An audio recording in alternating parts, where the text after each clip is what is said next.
Hi everyone, this is Rachel Nip, and today, as part of the video series that goes a little bit more in depth about the student assignment process in SFUSD, I'll be talking about the appeals process for both the medical appeals and the family hardship appeals.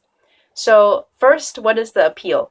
The appeal process happens after the round one letters go out. So when families get notification of their assignment letters mid-March, the appeal process will then be opened for families who are going through difficult circumstances to submit an appeal to get a tiebreaker in the student assignment process. And this tiebreaker will be, which is the priority in the student assignment process, will be the highest tiebreakers above siblings.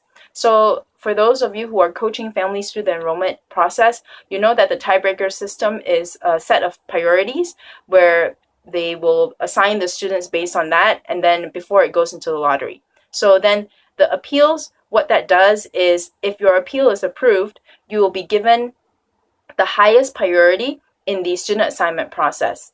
It's really important to note that the appeals don't guarantee an assignment. And so for the families who get their appeals approved, they sometimes get really frustrated because they say, I have my appeals approved, but I still can't get into the school. So you have to help them understand that when they get approved for their appeal applications, it doesn't necessarily assign them a seat at that school. It still has, they now have the highest priority in the assignment. And so what that means is that if any spots open up, they're the first one to be assigned. But if spots still remain, completely filled, even with the tiebreaker, they still might have to wait a little longer before they get into the school. So it is never a guarantee, but rather a priority. So now that you know what the appeal process does, I'm going to kind of break it down into the different categories of the appeals that exist in the SFUSD enrollment process. So currently, there are two types of the appeals. The first category is the medical appeal, which has to do with a serious condition of the student. If there is a family member who is really, really sick or has a really serious medical condition, it will not be classified under the medical appeal, but rather the other category of the appeal, the family hardship appeal. So for any of the reasons or difficult situations that the families are going through that has nothing to do with the student's own medical condition, it will all be classified under the family hardship appeal. So those are the two categories. Medical appeal, which has to do with the student's medical condition, or anything else will be under the family hardship appeal. And so for both of those appeals, they do have to submit an application form, which I'll include a link that will show you a sample of what that looks like. Just note that this is the one possibly from past years, and so you'd have to take a look to see what the current forms or if there's any updates to the policy in terms of what the appeal process does. But I'll leave you a sample right in the link below, so you can just kind of take a look to see what the appeal form looks like. So on the appeal form, there's a section that talks or asks about personal information, like the student's name and all of those details. There's also a section that asks about a description for the situation that the family is undergoing, whether it is for the medical appeal or the family hardship appeal. So families are expected to describe their situation and provide supporting documents that will support those reasons that they've stated. So it's really important for you to help families or coach them and help them understand that the process is not that straightforward.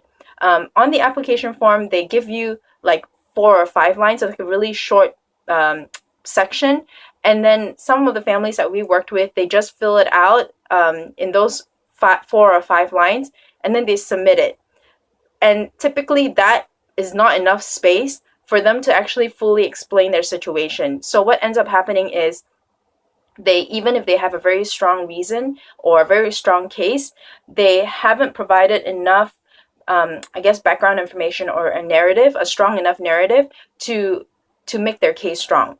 So, in that space, they also said that if you need more space to write or attach a separate piece of paper. So help your families, just don't fill anything out in that section and just write "see attached" document, and then have them write it out, or have it typed, so that it's also easier for the appeals committee to look at. Typically, I would avoid any kind of handwriting document. It would be good for them to have it typed, because similarly, for anybody who've gone through kind of the college application, the easier you make it for the people who are reviewing your application, the easier it will be, to put fewer barriers for them to understand your situation, I guess. So I guess the same principle applies in this appeal process. The easier you can make it for the appeals committee to review your case, the higher your chances are. And if you make it hard for them to read, or don't make it easy for them to see which supporting documents relate to which reasons, it weakens the case. So help your families understand and help them prepare their narrative, and help them understand that they need to show the relationship between the narrative and the supporting documents. So because typically we've worked with families in the past where they have a really strong reason, and they, by them just describing their situation, it clearly seems like it is a very strong case and a really difficult hardship for them right now.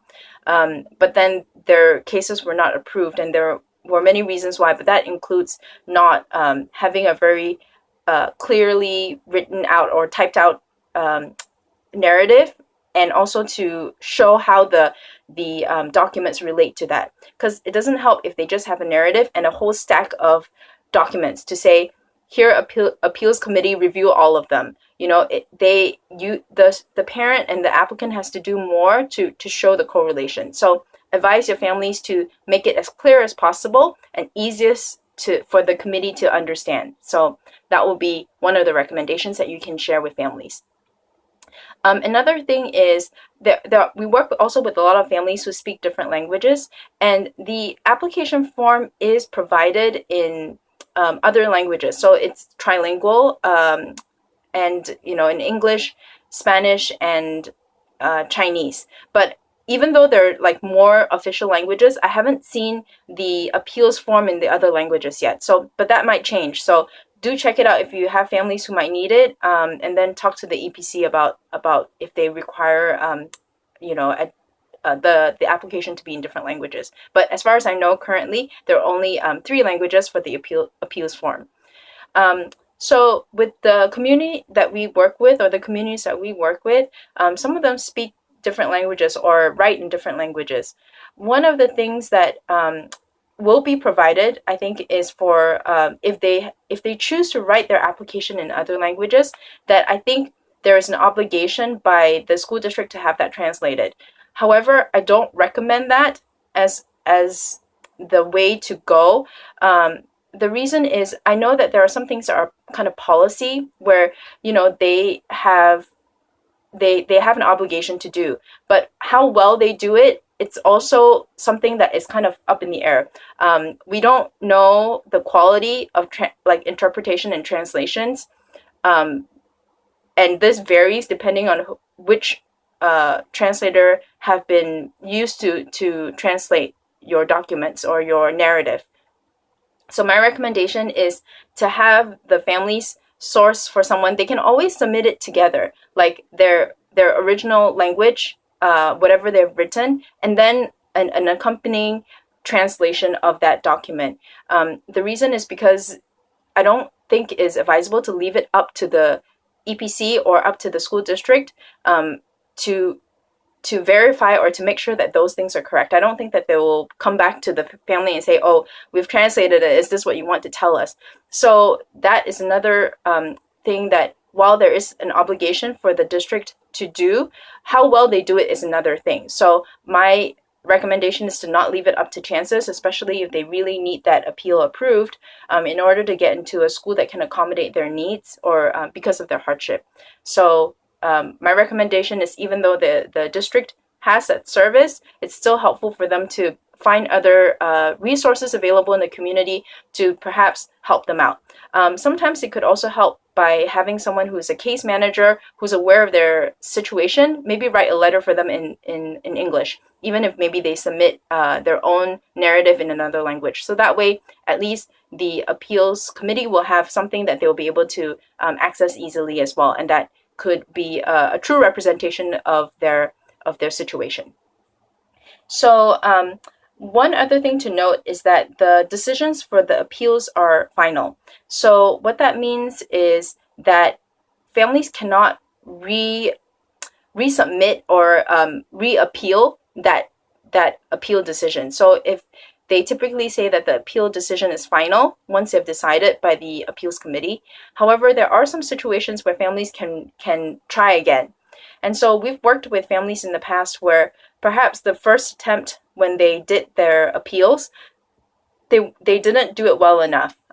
Like the family who we helped who's a single mom with a child who has cancer, she didn't write a very long narrative. She really just used the 4 lines that they provided and just wrote a very short narrative.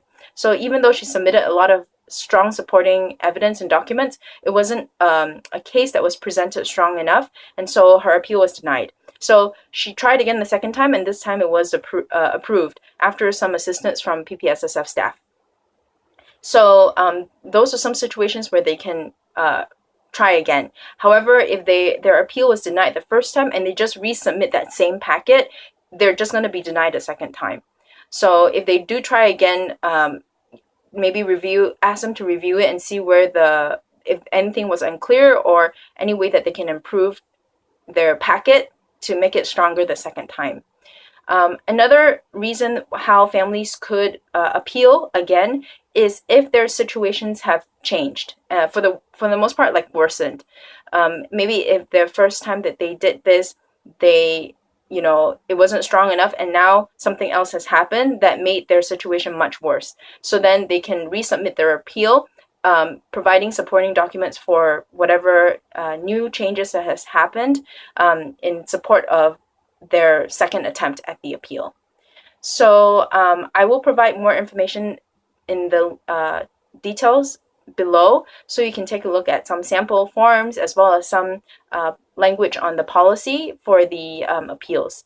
One thing as the last thing to add is that even though I mentioned earlier about some of the common reasons, that typically will not get an approval from the appeals committee, we never tell families that they cannot submit an appeal.